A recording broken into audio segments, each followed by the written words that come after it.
ए अमी मुहिंजी जी जल अमी आयशा, ए अमी मुहिंजी जी जल अमी आयशा।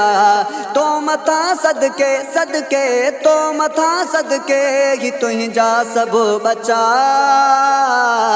ए अमी मुहिंजी जी जल अमी आयशा, ए अमी मुहिंजी जी जल अमी आयशा। तो मथा सदके सदके तो मथा सदके ही तुझा सब बचा। ए अमी मुहिंजी जी जल अमी आयशा, ए अमी मुहिंजी जी जल अमी आयशा। मुस्तफा खे रब ॾेखारे ख्वाब में, रब ॾेखारे ख्वाब में। मुस्तफा खे रब ॾेखारे ख्वाब में। ज़ात तुंहिंजी शान वारी ख्वाब में। तोखे चूंडियो हो, तोखे चूंडियो हो नबी अलै खुद खुदा। ए अमी मुहिंजी जी जल अमी आयशा, ए अमी मुहिंजी जी जल अमी आयशा। तो मथा सदके सदके तो मथा सदके ही तुझा सब बचा। ए अमी मुहिंजी जी जल अमी आयशा। आयते ततहीर तुझे लैल थी, आयते ततहीर तुझे लैल थी। नूर सूरत में असोहणो ज़िक्र भी। पाको आही तू, पाको आही तू अमा बिल्कुल सफ़ा सफ़ा सफ़ा। ए अमी मुहिंजी जी जल अमी आयशा, ए अमी मुहिंजी जी जल अमी आयशा। तो मथा सदके सदके तो मथा सदके ही तुझा सब बचा। ए अमी मुहिंजी जी जल अमी आयशा। मोमिन खे साह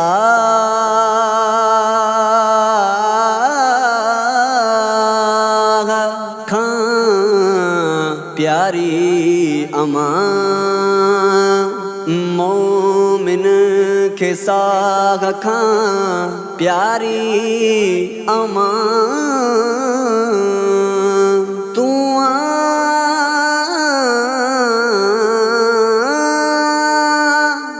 जग जी चाह खां प्यारी अमा।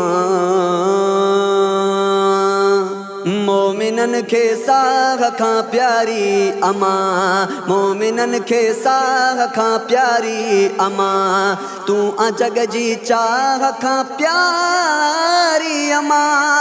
तो सा तुझा प्या, तो सा तुझा प्या बचा कन था वफा वफा वफा।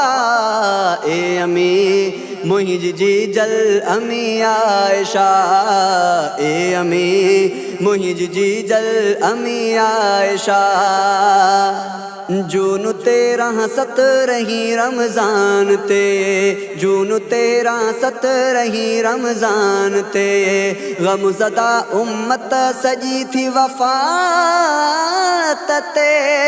तू बचन खां थी, तू बचन खां थी आही मिठड़ी जुदा।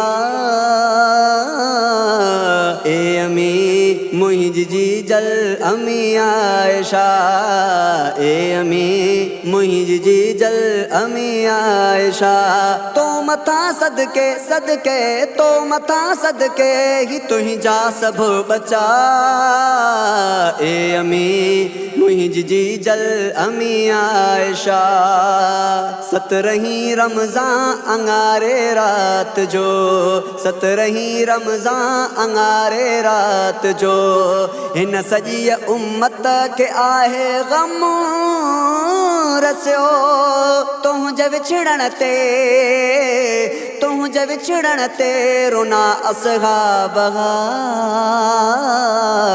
ए अमी मुंहिंजी जीजल अमी आयशा ए अमी मुंहिंजी जीजल अमी आयशा तो मथा सदके सदके तो मथा सदके ही तुंहिंजा सभ बचा ए अमी मुंहिंजी जीजल अमी आयशा पंहिंजे बचड़े जी अथई पारत अमी पंहिंजे बचड़े जी अथई पारत अमी ग़ुलाम क़ादिर खे ॾिजां जन्नत वठी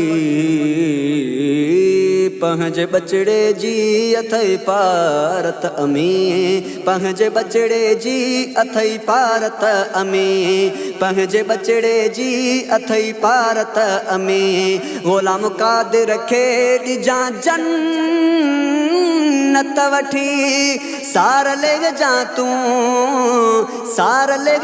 तूं मुझी रोज़े जज़ा ए अमी मुंहिंजी जीजल अमी आयशा ए अमी मुंहिंजी जीजल अमी आयशा तो मथा सदके सदके तो मथा सदके ही तुंहिंजा सभ बचा ए अमी मुंहिंजी जीजल अमी आयशा ए अमी मुंहिंजी जीजल अमी आयशा।